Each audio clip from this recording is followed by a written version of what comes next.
That should be interesting. We were talking about that earlier in the morning. I had to show the group the illegal hit to the head type video, and then when I saw their roster, I saw those two guys listed. So I know Luke had asked me before training camp he'd like to play against Philadelphia and his brother if he could.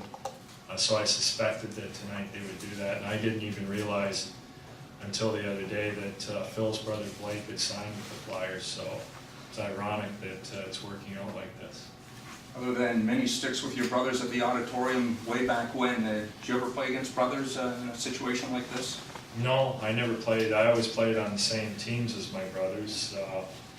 I've coached Wayne Primo, so he played a number of times, and I know somewhere along the line he had a fight with his brother, at least one.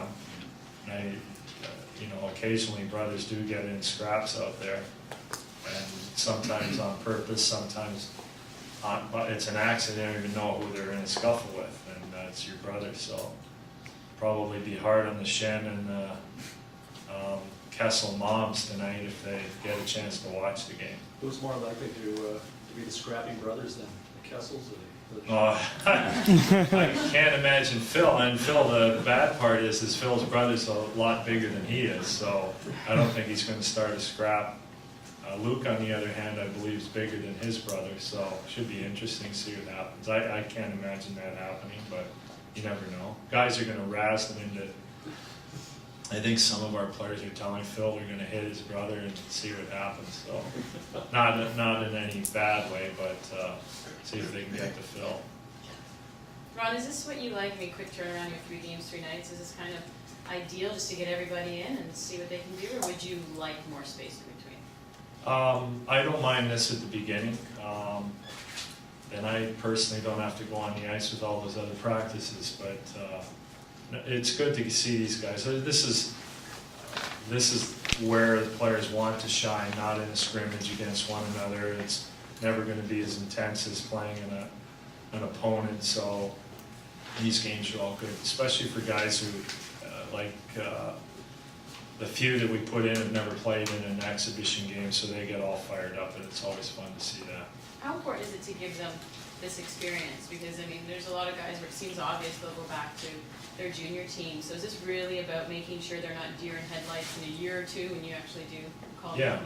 Yeah, and it also gives them, it backs up what we say to them, what their weaknesses are. It might be strength, speed, these learning to play the game quicker. Unless you're actually involved in the game, it's hard to relate to when you're on the player's side. So this usually, in a way, supports what we're talking about. The player gets a great education from just even playing in one game as to what he has to work on, and either how close or how far away he is, that's up to him, but he'll realize it after a game or two. This is obviously his first game, but when you look at Commissar, he looks different, neater. And have you noticed anything on the ice as well? Oh, he's looked good on the ice. He seems to be moving.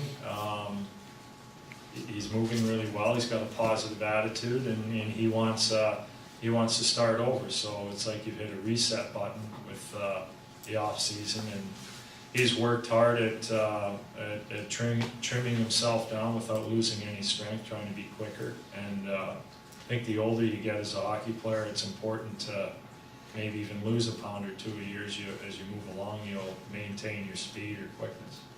Well, you said at the opening conference you thought Wednesday would be your first major cuts. Are you still sticking with that?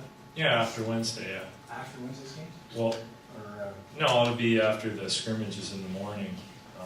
We'll determine and we'll try to get to 40 or 42, depending on how we want to set up our practices. More than likely will happen. Ron, do you see Joffrey Lupo as kind of the underrated, maybe the under the radar guy on that line with Kessel and Connolly? I suppose so, but if you've been in the league for a while, everybody knows how good Joffrey can be. He's managed to score at least 20 goals a number of times, so he's actually doesn't have anything to prove. Just find his game that had slipped a bit because of his injuries and illnesses. Do you think he can get that? So you think he can get that back? Oh, for sure. He was excellent the last month last year, and he looks much better now because he's had this is the first summer where he hasn't had to rehab something. He just work on his conditioning and things like that. So he appears to have his timing already. Does Tim Conley give you what John Michael did last night in the power play in terms of quarterbacking back there? Yeah, well, I mean, we're trying that to see, and with Nazi in the lineup, he can step in and play up front, and we want to experiment a little bit with Tim on the back end. He's got a bomb of a shot, and he sees the ice really well. But that's because, you know, we're missing tonight.